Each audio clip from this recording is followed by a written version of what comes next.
예배가 하나님과 통하는 것이다, 그렇게 말씀을 드렸습니다. 오늘 잊어버리고 오셨으면 다시 상기를 꼭 하셔야 됩니다. 네덜란드에서 미국으로 이민을 간 막스라는 사람이 있습니다. 17세기경에 미국으로 막스라는 사람이 이민을 갔는데, 그 막스라는 사람의 7대, 8대 후손에 대한 조사를 하였다고 합니다. 막스가 미국에서 7대, 8대가 지나자 그의 후손들은 1200명이 되었다고 합니다. 근데 그 중에 거지가 310명, 도둑이 60명, 영양실조로 죽은 아이가 300명, 살인자가 7명, 감옥에 간 자가 130명, 심한 질고로 고통당한 자가 40명이나 되었다고 합니다. 같은 시대에 영국에서 미국으로 이민을 간 에드워드라는 사람이 있었습니다. 역시 이 사람의 7대, 8대 후손을 조사하였습니다. 조사해보니까 약 1400명의 후손이 번창을 하였습니다. 그 후손들을 자세히 살펴보니까 대학 총장이 73명, 대학 교수가 100명, 학교를 세운 사람이 14명, 문학가가 60명, 의사가 60명, 군인이 75명, 재판관과 변호사가 180명, 뉴욕의 시장이 1명, 부대통령이 1명, 종교인이 100명이었다고 합니다. 여러분은 어떤 집안이 되고 싶습니까? 왜 이렇게 어떤 가문은 잘 되고 번창하고 어떤 가문은 잘 안 되고 쇠약해져 가는 것인가? 왜 어떤 가문은 저주를 받아서 불행과 어둠의 역사가 계속되어지고 있고, 어떤 가문은 축복과 행복의 역사가 계속 이어져 가고 있느냐 하는 것입니다. 거기에는 분명한 이유가 있었습니다. 첫 번째 사람 막스는 미국으로 이민을 갔지만 술주정꾼으로 살았습니다. 다시 말하면 하나님과 불통된 삶을 살았습니다. 두 번째 사람 에드워드는 미국으로 이사 갔지만 그는 미국에서 신실한 신학자로, 신실한 그리스도인으로 살았고, 그의 아내 역시 믿음 좋은 기도하는 여인이었습니다. 쉽게 말하면 에드워드의 집안은 하나님과 통하는 집안이었습니다. 사랑하는 성도 여러분, 하나님과 통하면 점점 강성해지고 번성하게 될 줄로 믿습니다. 축복과 행복의 역사가 이어질 줄로 믿습니다. 하지만 불통하면 점점 약해지고 쇠약해지는 것입니다. 하나님과 불통하면 계속 불행과 어둠의 역사가 이어져 가게 되는 것입니다. 창세기 12장 12절에 보면 하나님과 통하였던 아브라함에 관한 말씀이 기록되어져 있습니다. 아브라함이 하나님의 명령에 순종하여 독자 이삭을 번제로 드리려고 할 때니 하나님이 아브라함아, 아브라함아, 내 독자 이삭에게 손을 떼지 말라 하셨고, 하나님이 말씀하시기를 네가 이제야 나를 경외하는 줄 알겠다, 네 독자까지 아끼지 않는 것을 보니까 하나님이 거기에서 감동을 받으셨습니다. 아브라함의 순종이 하나님과 통하게 되었다라는 것입니다. 하나님은 그 아브라함을 향해서 축복합니다. 17절에서 18절을 보면 내가 너에게 큰 복을 주겠다. 하늘의 별과 같이 바닷가의 모래같이 너희 자손을 번성케 하겠다. 너희들이 대적의 문을 열어서 승리하는 삶을 살게 해주겠다. 내 씨로 말미암아 천하 만민이 복을 받게 해주겠다. 이렇게 너에게 복을 주는 것은 아브라함, 네가 나의 말을 순종하였기 때문이다. 네가 나의 말에 준행하였기 때문이다 라고 하나님이 약속하였습니다. 이 약속의 말씀처럼 아브라함은 하나님께로부터 큰 복을 받아서 축복의 통로가 되고 믿음의 조상이 됩니다. 아브라함의 씨가 가문을 이루고 민족을 이루고 나라를 세우게 되는 것입니다. 아브라함의 역사를 통해서 많은 대적들이 정복되어지는 것을 보게 되는 것입니다. 아브라함의 씨 예수 그리스도를 통해서 수많은 민족들이 구원을 받고 영생을 얻는 역사가 일어나게 된 것입니다. 이와 같이 아브라함이 하나님 앞에서 복을 받게 된 것은 철저히 순종함으로 하나님과 통하는 삶을 살았기 때문에 그렇습니다. 하나님과 통하면은 점점 강성하게 될 줄로 믿습니다. 하나님과 통하면 점점 번성하게 될 줄로 믿습니다. 하지만 하나님과 다치는 순간, 하나님과 내가 불통하는 순간 우리의 인생과 우리의 가정은 점점 불행한 역사를 이어가게 되는 것입니다. 어떻게 하면 하나님과 통할 수가 있습니까? 지난주에 하나님과 통하는 첫 번째 일은 예배라고 말씀을 드렸습니다. 솔로몬은 하나님 앞에 전무후무한 지혜의 복을 받고 부귀와 영화의 복도 받았습니다. 어떻게 해서 솔로몬이 전무후무한 지혜와 부귀와 영광의 복을 받습니까? 하나님 앞에 예배를 드리기 때문에 그렇습니다. 솔로몬은 왕이 된 이후에 가장 먼저 하나님 앞에 예배하였습니다. 왕이 되었다고 교만을 떨지 않았습니다. 축포를 터뜨리지 않았습니다. 왕권을 가다하느라 나라와 백성을 다스린 일에 먼저 집중하지 않았습니다. 솔로몬은 왕이 된 이후에 하나님 앞에 가장 먼저 예배하는 일에 집중하였습니다. 예배를 드리는데 1000번제를 드렸다고 했습니다. 1000번제를 드렸다는 것은 시간과 물질과 정성면에서 가장 최상의 예배를 드렸다라는 것입니다. 가장 최상의 예배를 드렸다는 것은 자신의 인생을 하나님 앞에 송두리째 드렸다라는 것을 의미하고 있는 것입니다. 하나님께서는 그 솔로몬의 1000번제 예배를 받으시고 5절 말씀에 그에게 나타나셔서 내가 너에게 무엇을 줄 거라고 말씀하셨던 것입니다. 무엇을 줄 거라는 것은 네가 원하는 것을 내가 다 주겠다라는 하나님의 약속의 말씀인 것입니다. 사랑하는 성도 여러분, 하나님과 통하는 첫 번째 길은 예배인 줄로 믿습니다. 우리 옆 사람에게 인사합니다. 예배에 집중합시다. 예배 가운데 하나님이 임재하시는 줄로 믿습니다. 예배를 통해서 하나님이 기뻐하시고 영광을 받으시는 것입니다. 예배 가운데 하나님이 우리를 만나주시는 것입니다. 예배 가운데 임하셔서 만나주시고 우리에게 필요한 은혜를 주시는 줄로 믿습니다. 우리에게 힘도 주시고 안식도 주시는 줄로 믿습니다. 예배 가운데 임하셔서 우리를 치유하시고 우리에게 권세와 능력을 주시는 줄로 믿습니다. 예배 가운데 임하셔서 우리를 만나주시고 각자에게 필요한 복을 내려주시는 줄로 믿습니다. 그러므로 예배를 잘 드려야 합니다. 예배를 통해서 하나님과 통화해야지 그 예배 가운데 임재하시는 하나님을 만나게 되고 그 하나님으로 인한 풍성한 복을 받게 되는 것입니다. 예배를 드리되 솔로몬처럼 최선을 다하는 예배를 드려야 합니다. 예배에 집중하여야 합니다. 예배를 최선을 다한다. 예배에 집중한다는 것은 하나님께 최선을 다하라는 것입니다. 하나님 앞에 집중하여 예배를 드리라는 것입니다. 여러분, 하나님 앞에 최선을 다한다는 것, 하나님 앞에 집중한다는 것은 어떤 예배입니까? 어떻게 하는 것이 내가 예배에 집중하는 것이고 하나님 앞에 최선을 다하는 것입니다. 어떻게 하는 것이야? 지금처럼 저를 뚫어보면 됩니다. 예배에 최선을 다한다는 것은 지난주에 말씀드린 찬송할 때 그 찬양 가운데 내 모든 신앙과 내 삶을 들여서 목이 터져라 찬양하는 것입니다. 그게 집중하는 거 아니겠어요? 립싱크 하는 거는요 절대 아니라겠습니다.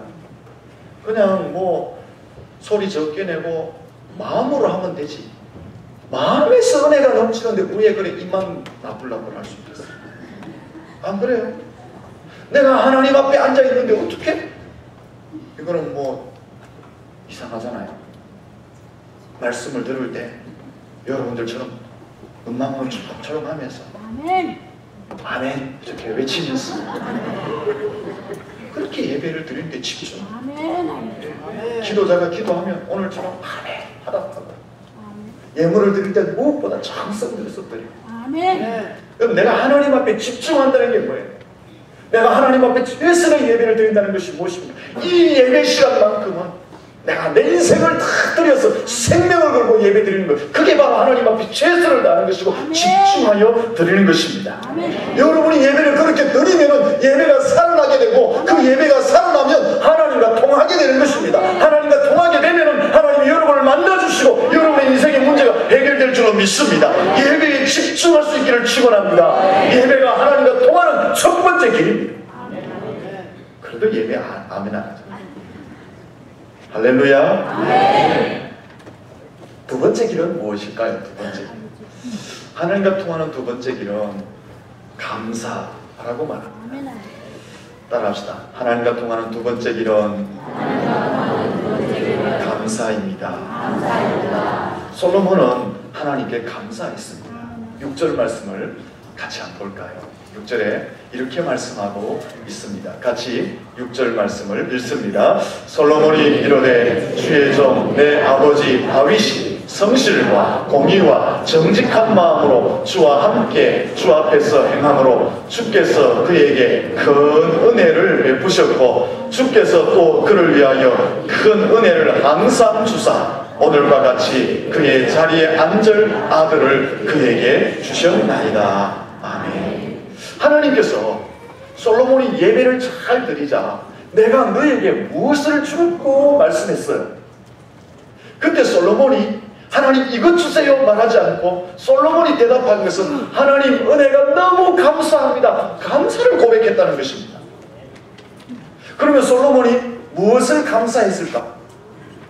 우리가 하나님이 무엇을 줄고 하면 하나님 이것 주세요 저것 주세요 하나님 앞에 요구할 게 너무 많은데 하나님이 솔로몬에게 무엇을 줄고 말하니까 하나님 너무 감사해요. 하나님의 은혜가 너무 감사해요. 감사를 고백했다는 것입니다. 무엇을 감사했어요? 두 가지를 감사합니다. 첫째는 아버지 솔로몬의 아버지 다윗에게 하나님께서 큰 은혜를 베푸셔서 감사합니다. 이게 무슨 말이냐면 하나님께서 다윗을 선택하시고 그의 기름 부으시고 그를 통해서 나라를 세우시고 기틀을 세우시고 부강한 나라로 만들어주신 그 하나님의 은혜에 감사합니다. 첫 번째 감사가 자기 아버지 다윗에게 큰 은혜 주신 하나님께 감사했어요. 아멘. 두 번째 감사는 자신을 왕으로 세워주심에 대해서 솔로몬이 감사를 하였습니다. 솔로몬은 자신이 왕이 된 것을 하나님의 은혜라고 믿었습니다. 왜 그럴까요? 솔로몬은 왕이 될 정통성이 없었던 사람입니다. 여러분이 잘 아는 것처럼 솔로몬은 다윗이 바세바를 통해서 불륜 관계를 함으로 말미암아 태어난 아들입니다. 우리나라로 표현하면 서자입니다. 서자에게는 정통성이 없는 것입니다. 솔로몬은 또한 장자가 아닙니다. 솔로몬에게는 형이 있었습니다. 장자가 왕위를 계승하게 되는 것입니다. 따라서 솔로몬이 장자가 아니라는 것은 왕이 될 정통성이 없다라는 것입니다. 솔로몬은 그런데 자기가 왕이 된 거예요. 그 왕이 된 것을 가만히 살펴보니까 자기의 잘남이 있는 것이 아니라 하나님의 주권적인 은혜로 말미암아 정통성이 없는 자기를 왕으로 세우신 것을 알게 되었던 것입니다. 그래서 그가 왕이 되었을 때 하나님이 왜 죽고라고 말할 때 하나님 감사합니다라고 먼저 말하게 된 것입니다. 사랑하는 성도 여러분, 이 솔로몬이 하나님 보실 때 얼마나 이뻐 보였겠어요. 얼마나 그 솔로몬의 말을 듣고 하나님이 기뻤겠어요. 하나님이 작정하고 무엇을 줄고 원하는 대로 말하라고 했던데 요구하지 않고 하나님 아니에요. 너무 감사해요. 감사해요. 하나님이 얼마나 기뻤겠어요. 그 감사가 하나님께 통한 것인 줄로 믿습니다. 어떻게 해서 감사가 하나님과 통하는 것이 될 수 있느냐라는 것입니다. 감사는 하나님의 명령에 순종하는 것입니다. 감사는 하나님의 뜻을 이루는 것입니다. 에베소서 5장 18절에 보면 범사에 감사하라. 이는 그리스도 예수 안에서 너희를 향하신 하나님의 뜻이라고 말했습니다. 감사는 무엇이냐? 하나님의 명령이라는 것입니다. 감사는 무엇이냐? 하나님께서 성도들에게 주신 뜻이라고 말합니다. 따라서 여러분들이 감사한다는 것은 무엇을 한다는 거예요? 하나님의 명령에 순종한다는 것입니다. 여러분이 감사의 삶을 산다는 것은 여러분의 삶을 통해서 무엇을 이루는 거예요? 하나님의 뜻을 이루어가는 것입니다. 그러므로 여러분이 감사하면 하나님과 통할 수밖에 없는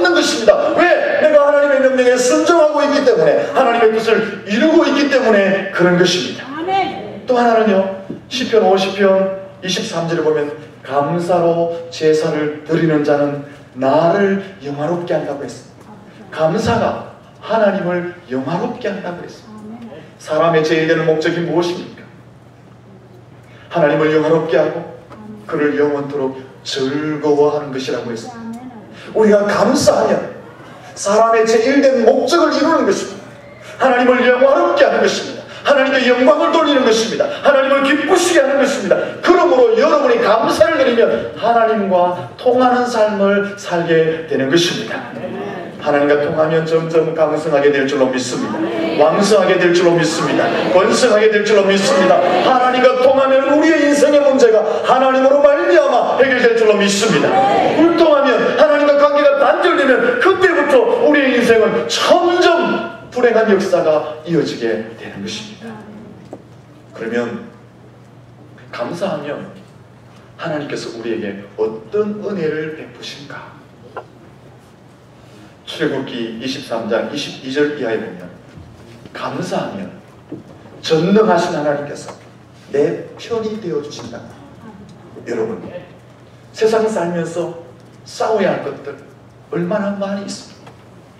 세상 살면서 넘어가야 할 것들, 정복해야 할 것들 얼마나 많이 있습니까? 그러나 우리는 두려워할 이유가 없는 줄로 믿습니다. 그것이 비록 골리앗이고 태산 같은 대적들이라 할지라도 전능하신 하나님이 나의 편이 되기 때문에 우리는 담대할 수 있는 줄로 믿습니다. 그 하나님 때문에 승리하게 될 줄로 믿습니다. 하나님이 감사하는 자에게 내가 너의 편이 되어주시겠다고 약속하고 있는 것입니다. 출애굽기 23장에 계속 보시면 감사하면 물질의 복을 주시겠다, 건강의 복도 주시겠다, 생육하고 번성하는 복도 주시겠다고 약속하고 있습니다. 감사하면 지경을 넓혀주시겠다고 약속하고 있습니다. 감사하면 믿음의 지경, 영적인 지경, 가정의 지경, 사업과 직장의 지경을 하나님이 넓혀주시겠다고 약속하고 있는 것입니다. 여러분, 성도의 삶, 성도의 가정, 성도의 사업장 쪼그라들면 되겠어요? 안 되겠어요? 점점 지경이 좁아지면 되겠어요? 안 되겠어요? 한번 물어봅시다. 나는 좁아져도 좋다. 있으십니까? 성도의 가정, 삶, 사업장은 쪼그라들면 안 돼요. 어떻게 하면 안 쪼그라들 수 있느냐는 것입니다. 어떻게 하면 돼요? 이때까지 내가 말했잖아요. 뭐 하면 돼요? 할렐루야. 어떻게 하면 우리의 인생이 점점 지경이 넓어질 수 있느냐? 나의 가정과 나의 자녀와 우리가 생업에 종사하고 있는 삶의 현장 가운데서 그 모든 것이 지경이 넓어질 수 있느냐? 나의 믿음의 지경과 나의 영적인 지경과 나의 십자가의 능력의 지경이 어떻게 하면 넓어질 수 있느냐? 내가 하나님 앞에 날마다 감사하면 넓어지게 될 줄로 믿습니다. 이것은 하나님께서 우리에게 약속하신 축복의 약속의 말씀인 것입니다. 사랑하는 성도 여러분, 저도 솔로몬처럼 매 순간순간 감사하며 살아갑니다. 저는 너무 좋은 교회를 섬기게 해주셔서 감사하고 있습니다. 감사가 여러분 안 되시는 거 보니까 교회가 별로 마음에 안 드시나? 마음에 안 드세요? 너무 좋은 교회를 섬기게 돼서 감사합니다. 너무 좋은 성도님들을 만나서 감사합니다. 저는 여러분만 보면 감사해요. 여러분이 너무 사랑스럽고 이쁘고 귀엽고 존경스럽고 비웃는 것은 절대 아닙니다. 진짜예요. 저는 여러분 볼 때마다 너무 감사해요. 너무 충성하시고 너무 헌신하시고 교회를 사랑하시고 성도를 사랑하는 마음 너무너무 많습니다. 저는 순간순간 감사해요. 어떤 사람은 저를 보면서 아이고 목사님 뭐 걱정할 거 뭐 있어요. 교회도 잘 되지, 성도님도 자꾸 많아지지. 여러분 이런 말이 있어요. 가지 많은 나무 할 말이 없어요. 여러분 보실 때는 교회가 좋아지고 목사가 참 행복해 보이지만 행복해요. 행복한 것만큼 가지가 많아지니까 신경 쓸 일은 점점 많아져요. 그러면 그 신경 쓸 일을 가지고 내가 어떻게 해야 됩니까? 아이고, 교회가 좋아지면 나도 좋아지고 더 좋아져야 되는데 와 이러면 불평해야 됩니까? 아니죠. 아니죠. 그 신경 쓸 일들을 어떻게 극복할 수 있느냐? 감사하는 것입니다. 아멘. 여러분, 여러분이 아시다시피 저도 많은 어려움을 당했잖아요. 많은 환난을 당했잖아요. 대적들로부터 많은 힘든 일도 당했잖아요. 아멘. 저는 그때 빼놓지 않고 한 것이 뭔지 아세요? 감사였습니다. 아멘. 하나님 나를 더 단련하시고 연단해 주시니 감사합니다. 내게 목회의 노하우를 더 깊이 깨닫게 해주시니 감사합니다. 아멘. 하나님 이 일을 통해서 우리 교회에 더 큰 구원의 역사를 줄 것을 생각하니 감사합니다. 우리 성도들이 더 많이 기도하게 하시니 감사합니다. 그 감사를 했더니만 하나님께서 여러 사람들을 통해서 여러 환경을 통해서 여러 가지 방법을 통해서 모든 문제를 해결하시고 교회를 더 강성하고 더 번성하고 더 부흥하게 만들어 주신 줄로 믿습니다. 여러분 어렵습니까? 어렵다고 불평하지 마세요. 아멘. 어려움 중에 하나님께 감사하면 하나님이 더 강성하게 만드실 줄로 믿습니다. 예레미야 30장 19절에 보면 감사하라 그러면 번성케 하리라. 감사하라 그러면 내가 너를 존귀하게 하시겠다고 하나님이 약속하고 있는 것입니다. 근데요 시편 50편 23절에 보면 하나님을 잊어버리면 하나님이 찢어지겠다. 그러면 건질 자가 없게 된다. 그렇게 말합니다. 하나님을 잊는다는 것은 감사를 잊어버린다는 것입니다. 그러면 하나님이 찢어지겠다. 그러면 건질 자가 없어요. 그러면 망하게 된다라는 것입니다. 사람을 파괴하는 마귀의 방법이 많이 있지만 그 중에 잘 사용하는 것이 무엇입니까? 총칼이 아닙니다. 사람의 마음에 원망과 불평을 심는 것입니다. 왜 원망과 불평을 심을까요? 그 원망과 불평은 하나님을 불신하는 것이고 만영하는 것이고 대항하는 것입니다.